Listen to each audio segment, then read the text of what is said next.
Bonjour à toutes, bonjour à tous. Il y a un scientifique qui disait que rien ne se perd, rien ne se gagne, tout se conserve. Quand un acte a été posé, c'est la loi de la nature. Rien ne se perd, rien ne se gagne, tout se conserve. Je vais revenir sur quelque chose qui m'a marqué, un discours de Samuel Eto'o lors d'un événement qui s'appelait l'Afrique à Montreuil. Et Samuel Eto'o avait donné un discours que j'ai écouté. Il a fait il y a 6 mois. Rendez-vous compte. Il a fait il y a 6 mois. Et je veux que vous réécoutez le message de Samuel Eto'o il y a 6 mois. Écoutez très bien ce que Samuel Eto'o a dit dans l'événement qui s'appelle l'Afrique à Montreuil. Vos Excellences, chers collègues, honorables invités, je suis très heureux d'être parmi vous pour une seule cause. C'est cette Afrique que nous voulons voir. C'est ce visage de l'Afrique décomplexé que nous voulons voir. Madame le maire, tout à l'heure, vous avez été extrêmement brillante. Vous avez parlé à travers nous aux millions d'Africains. Et je me suis retrouvé dans vos paroles. Pourquoi? Vous l'avez souligné tout à l'heure, mes prises de position. Je n'ai pas la prétention de dire que les Africains sont meilleurs que les autres.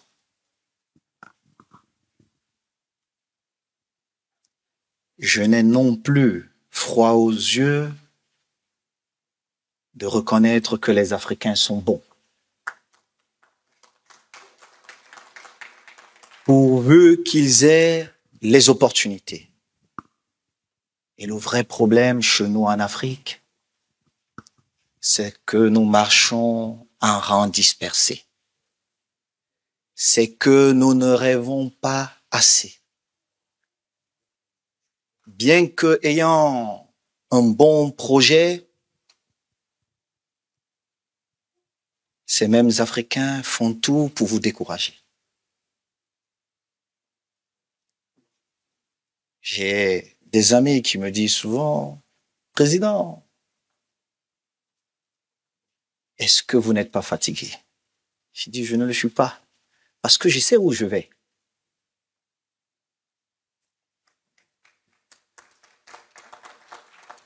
Parce que la plus belle des choses pour moi est d'apporter ma contribution à notre beau continent à travers notre beau pays, le Cameroun.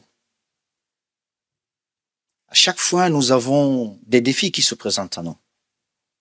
J'ai été joueur comme la plupart de mes coéquipiers. Je suis sorti des stades.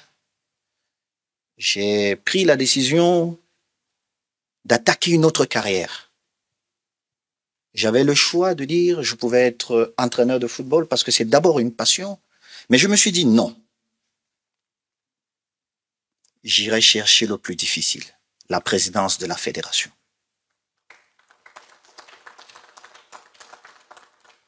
D'aucuns m'ont dit Samuel, tu es fou. C'est impossible. D'autres m'ont dit c'est un milieu fermé, tu ne pourras jamais arriver. Avec les différents soutiens des uns et des autres, nous avons gagné cette élection. Et depuis bientôt plus de 2 ans, nous déroulons exactement le projet que nous avons promis. Mais figurez-vous que pendant que nous développons et nous déroulons notre programme, certains d'entre nous disent non, c'est pas bon. Mais dites-moi, on m'a voté pour dérouler mon programme sur la base de mon programme. Alors comment faire? Je dis non, je vais continuer. Pourquoi? Parce que pour nous autres qui avons eu la chance d'évoluer dans ce continent, nous savons que c'est pas facile. Ce n'est jamais facile. Et je ne compte pas combien de nuits blanches j'ai eues avant des rencontres où c'était vraiment difficile. Mais au final, nous avons gagné. Donc je pense que dans cette présidence, c'est dur. Mais nous allons arriver à atteindre nos objectifs. Alors, cette Afrique qui montre son visage ici à Montreuil, je vais vous dire, nous représentons des millions de rêves. Je vais vous dire, en Europe, le football a beaucoup plus de pouvoir parce que les gens ont compris que c'est un business. Le nord de l'Afrique a compris que le football était avant et après tout un business. Mais le sud de l'Afrique peine encore à le comprendre. Le sud de l'Afrique peine encore à se positionner pour avoir la part du gâteau. Le premier transfert qui se fait généralement, de l'Afrique vers l'Europe, quand on a trop payé, on a payé $200,000, 300,000. Pour le même joueur, 6 mois après, on paye 30 millions de pounds. Qui gagne cet argent? C'est pas l'Afrique. C'est pas l'Afrique. C'est pourquoi nous menons ce combat. Pour nous autres, c'est un combat juste. Pour nous autres, nous rêvons de voir notre continent devant. Quand vous regardez le championnat français, j'ai vu mon frère et ami Hervé Penaud, nous ne sommes pas toujours d'accord, mais je l'aime parce que c'est un Français qui aime l'Afrique. Ah, Hervé, s'il vous plaît, applaudissez pour ce grand monsieur. Je suis pas toujours d'accord avec Hervé, mais ça arrive, c'est aussi ça la démocratie. Mais c'est un grand monsieur qui aime l'Afrique.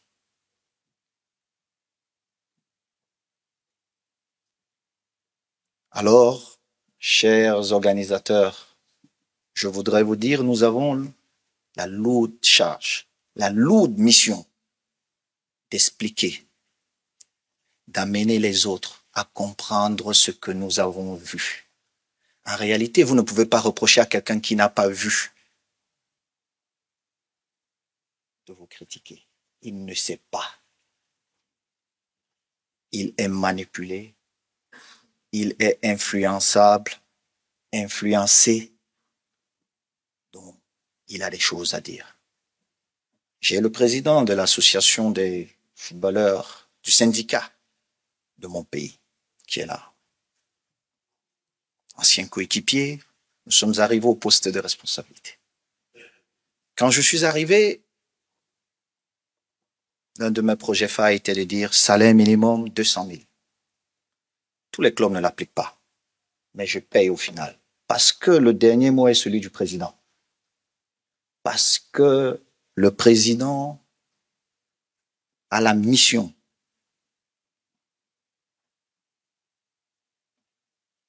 d'accompagner les clubs. C'est ce que nous faisons. Ça prend du temps pour que les joueurs rentrent dans leurs droits. Mais au final, ils rentreront dans leurs droits. Parce que nous nous accompagnons des clubs. Donc, quand ils ne payent pas, nous bloquons leurs sous. Pourquoi nous le faisons? Nous sommes fatigués de voir des joueurs qui ne peuvent pas aller en Europe, qui jouent dans notre continent, ne pas avoir de vie. Pourtant, ils nous font plaisir dans les stades. Pourtant, les week-ends, nous sommes nombreux à aller vers les stades pour accompagner ces joueurs. Je sais que de leur côté, ça n'a pas toujours été facile. Mais la chance que nous avons, c'est que il a été ancien footballeur. Il comprend les problèmes. Je suis ancien footballeur, président de la fédération, et je comprends les mêmes problèmes que lui. Peut-être avec des visions légèrement différentes. Mais le plus important, c'est qu'à la fin de la journée, les joueurs soient protégés. Ce qui ne veut pas dire qu'on lèse les présidents de club. Parce qu'en réalité, les premiers à gagner dans ce business, ce sont les présidents de club. Et vous le savez tous. Ils ne veulent pas qu'on parle trop de ça. Mais c'est la réalité. Alors, Monsieur le Président, chers frères et amis, le bisou que vous avez fait à mon pied droit, je me souviens très bien. Pour vous, c'était peut-être pour Barcelone, même si j'aurais préféré que ce soit pour un but que j'avais marqué avec l'équipe nationale. Sachez que, comme le président du syndicat l'a dit tout à l'heure, je suis disponible 24 heures sur 24. Bravo.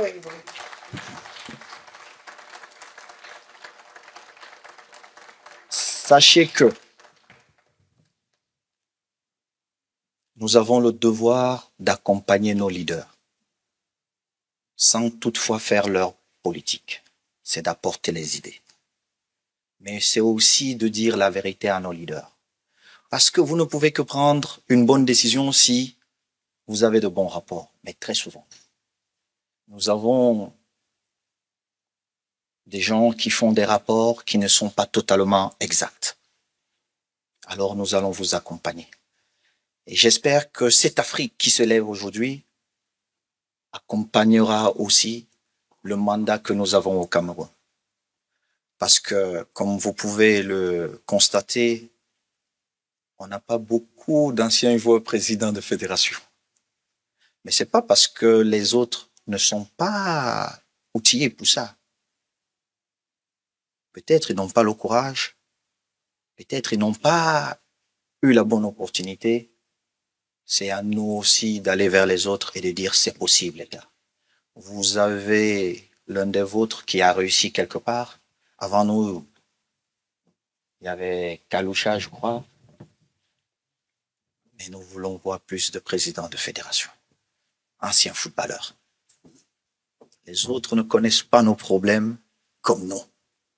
Avant, ils parlent politique, ils ne parlent pas développement du football. Donc, président, merci encore de m'avoir associé à cette belle idée. Et j'espère que dans quelques semaines, dans quelques mois, nous allons nous retrouver quelque part en Afrique. Parce que même si cette maison est bien représentée par l'Afrique, je souhaiterais et je vous prie d'organiser le même événement quelque part chez nous en Afrique, pour que nous puissions parler de nos problèmes chez nous en Afrique, devant nos frères. En échangeant, on finit toujours par s'améliorer. Je vous remercie. Vous avez bien écouté Samuel Eto'o.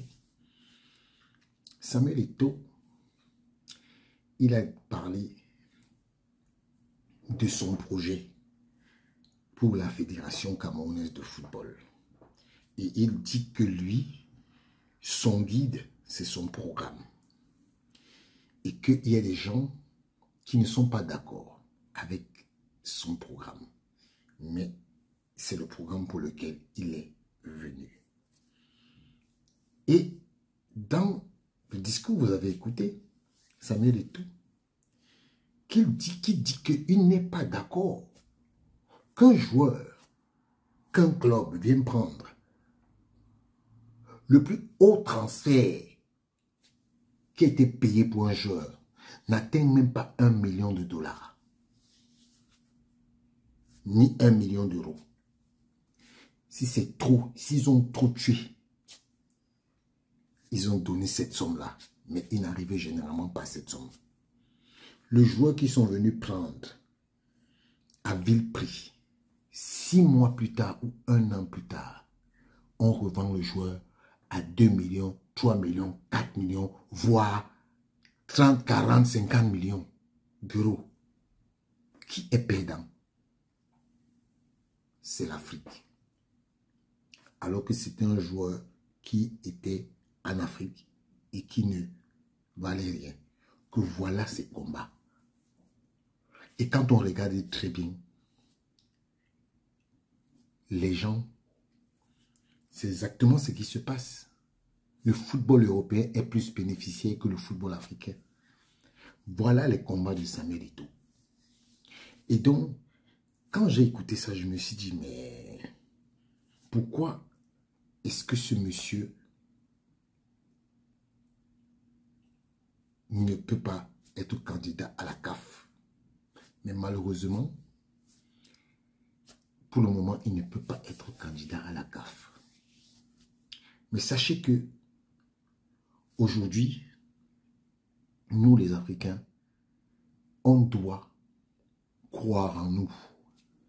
Ce n'est pas les autres qui doivent croire en nous, c'est nous qui devons croire en nous. Et montrer aux autres qu'on a de la valeur. Ce n'est pas les autres qui nous donnent de la valeur, mais c'est nous-mêmes qui nous donnons de la valeur. Et c'est pour ça que chaque jour, je me bats. J'écoute des grandes personnalités comme Eto'o. J'écoute des grandes personnalités qui ont le sens du panafricanisme pour se dire, on est tous dans des pays européens, il faut qu'on croie en nous. Et je suis convaincu que certaines choses que ces gens-là disent, on ne leur donne pas sur leur place parce qu'on a pitié d'eux, mais parce qu'ils sont effectivement des valeurs. Donc, la seule chose que je peux vous dire, c'est que Eto'o nous a dit de croire en nous, de rêver. Tout commence par le rêve. Et quand tu rêves, parfois, tous tes rêves se réalisent. Voilà.